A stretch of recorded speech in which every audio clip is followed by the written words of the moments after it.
तो आने वाले टाइम में ऐसा हो सकता है कि ऑल ऑफ सडन कोई कैरेक्टर आया, आप कहानी उस डायरेक्शन में लेके जाना चाहते हो उसके पॉइंट ऑफ व्यू से, तो अब वो क्लिक करो, उसके पॉइंट ऑफ व्यू से आ जाएगा। तो इसलिए एक होता है बेसिक कॉमन सेंस जो हमको हमेशा एक्टिव रखना है। हमको समझना है कि भाई हम कौन हैं, इस सीन में हमारा कितना इंपॉर्टेंस है। उसका काम है आना, बेडशीट चेंज करना, चले जाना। क्या क्या बैक स्टोरी चाहिए आपको वो कैरेक्टर समझाने के लिए?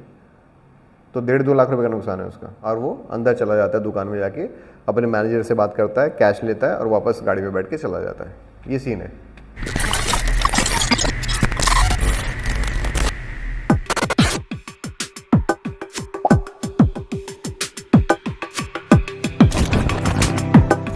हाँ, अरे तो तुमको दिया गया ना सीन। सीन किस लिए दिया गया? तुमको खाली एक लाइन थोड़ी लिख के दी है, तुमको पूरा सीन दिया गया है। 1 पन्ने का 1.5 पन्ने का सीन है वो, 3 मिनट का 4 मिनट का। तो सीन में सब क्लियर समझ में आ रहा है पढ़ के।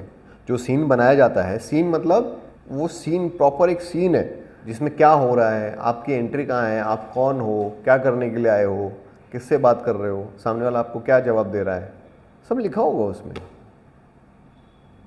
वो सीन तो सर वो लीड कैरेक्टर के हिसाब से लिखा रहेगा। अरे कैरेक्टर के हिसाब से थोड़ी सीन लिखते हैं, स्टोरी के हिसाब से। स्टोरी सीन होता है कि इस कहानी में 10 सीन है, 10 सीन, हर सीन अपने आप में एक दूसरे को सपोर्ट कर रहा होता है, कहानी को आगे लेके जा रहा होता है। लेकिन अभी आपका काम है 7वें सीन में।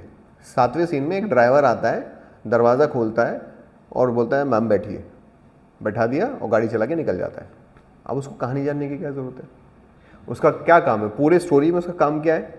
सिर्फ गेट खोलना, मैम आइए बैठिए, या गाड़ी लिए चला गया। तो ये आप सीन पढ़ोगे समझ में आ जाएगा।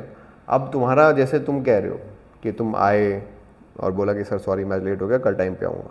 अब तुमको समझ में आ रहा है कि मैं यहाँ पे इंपॉर्टेंट कैरेक्टर प्ले कर रहा हूँ उस सेंस में। इस सीन में इंपॉर्टेंट है ना कि सर मैं आज लेट आया हूँ, कल टाइम पे आ जाऊँगा। तो आज लेट आए हो, क्या तुमको नौकरी मिली है? यहाँ पे बैक स्टोरी जानना चाहते हो ना, तुम कौन हो, तुमको नौकरी मिली है, कब तक करोगे, तो ये जानना चाहते हो तो पूछ लो ना। लेट होने का रीज़न तो वो तो नहीं बताएंगे, कुछ भी रीज़न है तुम लेट हो गए। अरे घर में तुम्हारे कुछ भी हो सकता है ना, तुम डिसाइड कर लो, डायरेक्टर क्यों बताएगा? जब तुम्हारा कैरेक्टर इंपॉर्टेंट नहीं है स्टोरी में, ना तुम्हारे कैरेक्टर के बारे में दिखाने वाले हैं, तो डायरेक्टर क्या बोलेगा? भाई तुम डिसाइड कर लो ना कैसे लेट आए हो, कुछ भी हो सकता है, तुम लेट आए हो।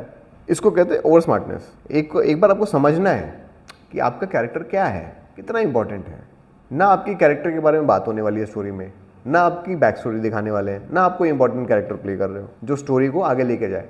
इंपॉर्टेंट कैरेक्टर क्या होता है? जो स्टोरी को आगे बढ़ाता है, वो इंपॉर्टेंट कैरेक्टर होता है। तो आपका कोई इंपॉर्टेंट कैरेक्टर है नहीं, आप सिर्फ एक सीन में आए हो और आप आके बोल रहे सॉरी सर मैं आज लेट हो गया, कल टाइम पे आऊँगा।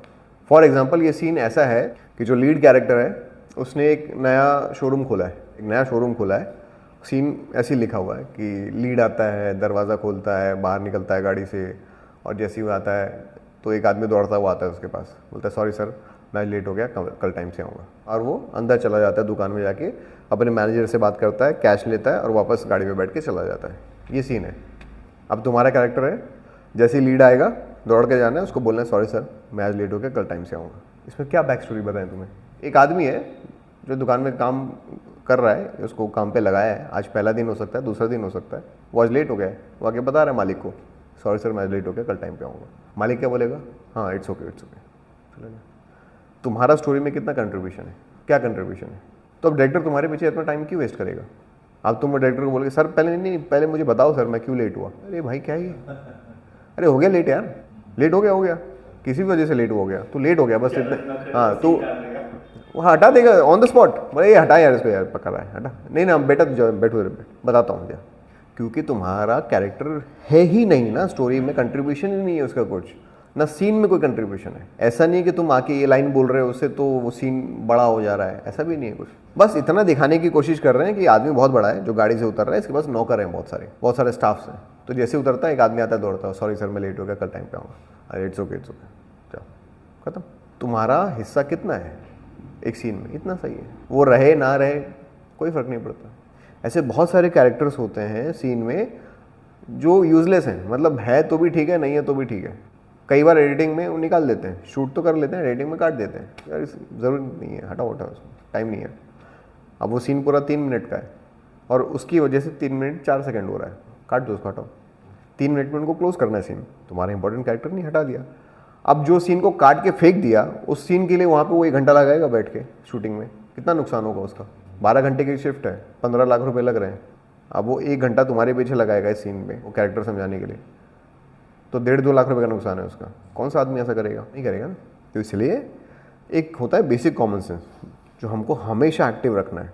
हमको समझना है कि भाई हम कौन हैं, इस सीन में हमारा कितना इंपॉर्टेंस है, हम क्या कर रहे हैं, हमारा कैरेक्टर कितना इंपॉर्टेंट है। क्या मुझे ये बातें पूछनी भी चाहिए कि नहीं पूछनी चाहिए? अगर तुमको समझ में आ रहा है कि भाई इस सीन में मेरा इतना ही काम है, आके मुझे पूछना है, सॉरी सर बोलना है, सॉरी सर मैं लेट हो गया, मैं कल टाइम पे आ जाऊँ, तो फिर क्यों अपना टाइम वेस्ट कर रहे हो, क्यों डायरेक्टर का टाइम वेस्ट कर रहे हो? जाओ लाइन बोलो और निकल जाओ ना चुपचाप। हाँ, लेकिन अगर कोई ऐसा कैरेक्टर है जिसको जॉब मिली है वहाँ पे, उसी शोरूम में वो काम करेगा और मालिक बार बार वहाँ पे आता रहेगा, मान लो महीने में 3 एपिसोड में मालिक वहाँ पे आएगा और तुमको बार बार दिखाया जाएगा, तो महीने में तुम्हारा 3-4 दिन का काम है, तब तुम्हें अपनी बैक स्टोरी पूछने का हक है। पूछो कि सर मेरा तो कंटिन्यूटी कैरेक्टर है ना, महीने में 4-5 दिन रहेगा, तो प्लीज़ मेरे बारे में थोड़ा सा बता दीजिए कि मैं कौन हूँ, क्या करता हूँ, यहाँ पे मेरा रोल क्या है, मैं क्या जॉब करता हूँ, मेरी तनख्वाह कितनी है, पूछ लो। लेकिन तुम 1 दिन के लिए आए हो, 1 सीन के लिए आए हो, 1 लाइन के लिए आए हो, तो क्या बैक स्टोरी जाननी है उसकी? बोलो और निकलो आगे। ऐसे बहुत सारे काम होते हैं जो शुरुआती दौर में एक एक्टर करता है, मजबूरी में करता है, सीखने के लिए करता है, शौक के लिए करता है, तो करो और निकल जाओगे। बड़े बड़े एक्टर्स ने किया है यही सब, एक लाइन बोली और चले गए, एक लाइन बोली चले गए, बहुतों ने किया है। अब फॉर एग्जांपल आप एक कैरेक्टर कर रहे हो हॉस्पिटल में, आप कंपाउंडर का रोल कर रहे हो, कंपाउंडर हो आप, उसका काम है आना, बेडशीट चेंज करना, चले जाना। क्या क्या बैक स्टोरी चाहिए आपको? अरे भाई कंपाउंडर है, आना बेडशीट चेंज कर जा, तेरे घर में क्या चल रहा है मुझे इससे क्या लेना देना है? ना ऑडियंस को कोई लेना देना है। ऑडियंस ये थोड़ी बोले अरे 1 सेकंड पॉज करो, लीड को हटाओ, ये कंपाउंडर कौन है, इसके घर पे क्या चल रहा है मुझे ये जानना है। नहीं ना, आप स्टोरी आगे लेके नहीं जा रहे हो, यू आर लीस्ट इंपॉर्टेंट। कोई आपके बारे में बात नहीं करना चाहता, ना ऑडियंस जानना चाहती है, ना डायरेक्टर इंटरेस्टेड है, कोई इंटरेस्टेड नहीं है। आने वाले टाइम में ना ऐसी बहुत सारी फिल्में बन रहेंगी और ऐसा बहुत कुछ होगा, आज हो रहा है, कई फिल्मों में ऐसा कंसेप्ट आया है जहाँ पे ना कहानी ऑडियंस डिसाइड करती है उसको किस डायरेक्शन में लेके जाना है। 2 ऑप्शन आ जाते हैं, सस्पेंस क्रिएट हो जाता है। आपको क्या देखना है, पैसा कहाँ होगा, गद्दे के नीचे होगा या सूटकेस में होगा? आप डिसाइड करते हो गद्दे के नीचे होगा, तो कहानी उस डायरेक्शन में चली जाती है। आप उस पर क्लिक करो, कहानी वहाँ चली जाएगी। आपके पास ऑप्शन आ जाता है, रिमोट से क्लिक करो, तो सस्पेंस आप अपना खुद डिसाइड कर सकते हो आपको किस तरफ जाना है, क्या क्या देखना है। तो आने वाले टाइम में ऐसा हो सकता है कि ऑल ऑफ सडन कोई कैरेक्टर आया, आप कहानी उस डायरेक्शन में लेके जाना चाहते हो उसके पॉइंट ऑफ व्यू से, तो अब वो क्लिक करो, उसके पॉइंट ऑफ व्यू से आ जाएगा। बट अभी बहुत आगे हो, अभी हम इतना एडवांस नहीं हुए कि हर कैरेक्टर के पीछे शूट करें और उसकी कहानी रेडी करें। मतलब एक फिल्म में 300 कैरेक्टर हैं, 300 में से 200 कैरेक्टर के पॉइंट ऑफ व्यू से वही कहानी दिखा रहे हो, दैट इज़ वेरी डिफिकल्ट। यानी 200 बार उसको शूट करना पड़ेगा पूरी मूवी को।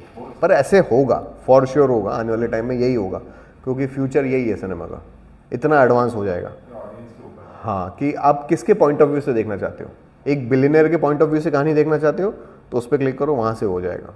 कहानी चल रही है, अचानक कोई कंपाउंडर आया बीच में, आपको लगता है मुझे इसके पॉइंट ऑफ व्यू से कहानी देखनी है, तो उसके पॉइंट ऑफ व्यू उस पर क्लिक करो, वहाँ से चला जाएगा, कहानी वहाँ चली जाएगी। हीरोइन के पॉइंट ऑफ व्यू से देखना चाहते हो, उस पर क्लिक करो, वहाँ से वहाँ चली जाएगी। एंड रिजल्ट सेम आने वाला है, कहानी का जो सस्पेंस क्लाइमैक्स जो है वो सेम होगा, लेकिन पॉइंट ऑफ व्यू बदल जाएगा। अगर आप कंपाउंडर के पॉइंट ऑफ व्यू से देखोगे तो कंपाउंडर की स्टोरी चालू हो जाएगी, उसका घर, उसके बच्चे, उसकी चीज़ें, और वो इस आदमी से कैसे जुड़ा हुआ है अपने मालिक से, उसके पॉइंट ऑफ व्यू से होगा। अगर आप उसके वाइफ के पॉइंट ऑफ व्यू से देखोगे तो वाइफ की कहानी चालू हो जाएगी, वाइफ का घर, वाइफ की चीज़ें, वाइफ के बच्चे, उसके पॉइंट ऑफ व्यू से। लेकिन लोग पहुँचेंगे उसी मालिक तक, अलग पॉइंट ऑफ व्यू। फ्यूचर यही होगा, बट अभी बहुत टाइम है उसमें।